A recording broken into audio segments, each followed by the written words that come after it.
गुरु प्यारे साध संगत जी, राधा स्वामी जी।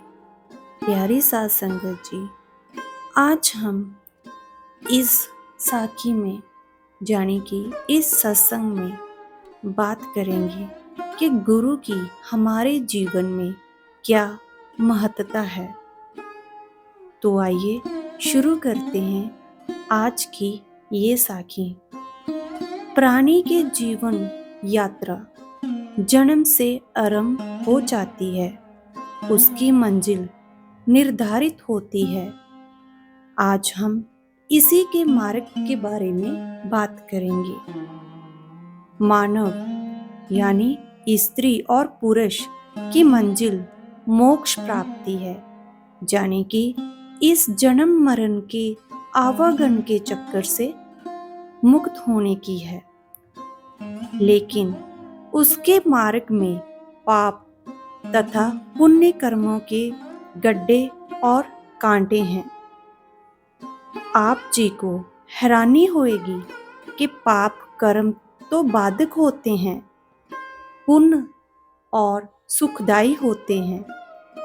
इनका खड्डे कहना उचित नहीं।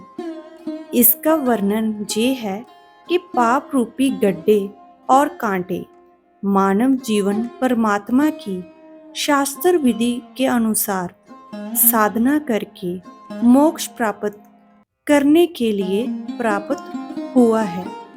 पाप कर्म का कष्ट भक्ति में रुकावट डालता है। उदाहरण के लिए पाप कर्म के कारण शरीर में रोग हो जाते हैं। पशुधन में केवल फंस के हमें सिर्फ हानि ही होती है, ऋण बढ़ जाता है। ऋण व्यक्ति को दिन रात परेशान करता है, वह भक्ति नहीं कर पाता। पूर्ण सतगुरु यानी कि पूरे गुरु से नाम दान लेकर ही हम परमेश्वर के उस भक्ति के उपरोक्त कष्ट समाप्त कर सकते हैं। तब भगत अपनी भक्ति बहुत ही श्रद्धा से कर सकता है। परमात्मा के ऊपर विश्वास और बढ़ता है और हम और दृढ़ता से भक्ति करते हैं। परंतु भगत को परमात्मा के प्रति समर्पित यानी कि सरेंडर कर देना चाहिए। पूर्ण गुरु से दीक्षा लेकर प्रत्येक स्त्री, पुरुष, बालक, वृद्ध, युवा को भक्ति जरूर करनी चाहिए। पूर्ण जन्म ਦੇ ਪੁੰਨਾਂ ਦੇ ਕਾਰਨ ਘਰ ਵਿੱਚ ਧਨ ਹੁੰਦਾ ਹੈ, ਸਰਵ ਸੁਵਿਧਾਵਾਂ ਹੁੰਦੀਆਂ ਹਨ। ਕਿਸੇ ਨੂੰ ਰਾਜ ਪਦ ਪ੍ਰਾਪਤ ਹੁੰਦਾ ਹੈ। ਜੋ ਭਗਤੀ ਵਿੱਚ ਰੁਕਾਵਟ होता है, ਉਹ ਸੁਖ ਉਸ ਨੂੰ परमात्मा ਤੋਂ बहुत दूर ले जाता है।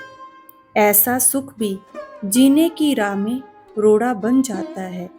परमात्मा भक्ति प्राप्त की मंजिल से दूर कर देता है।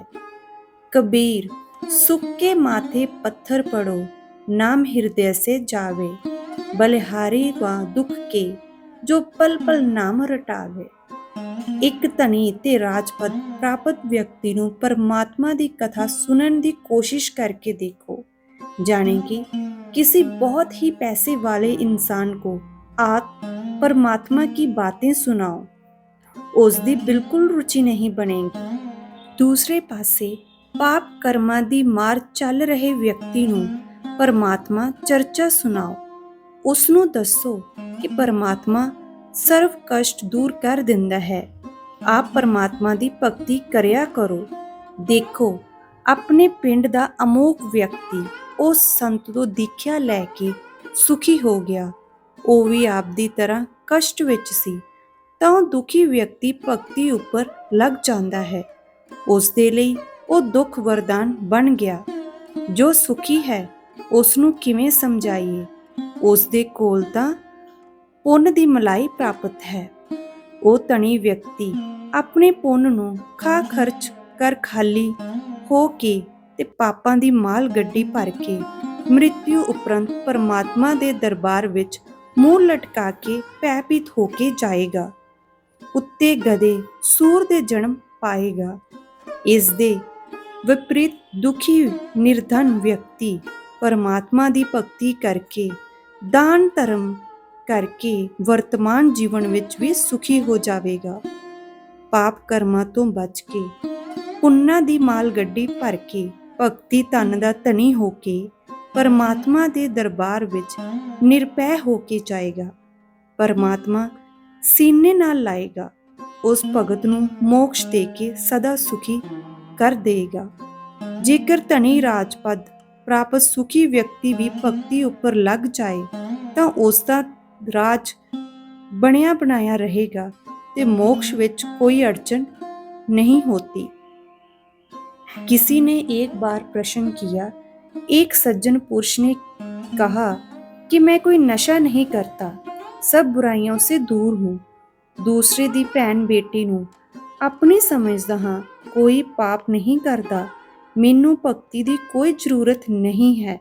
सत्संग ਵਿੱਚ ऐसे ऐसे स्त्री पुरुष जाते हैं जो हर एक बुराई ਕਰਦੇ ਸਨ, ਬਦਨਾਮ ਸਨ।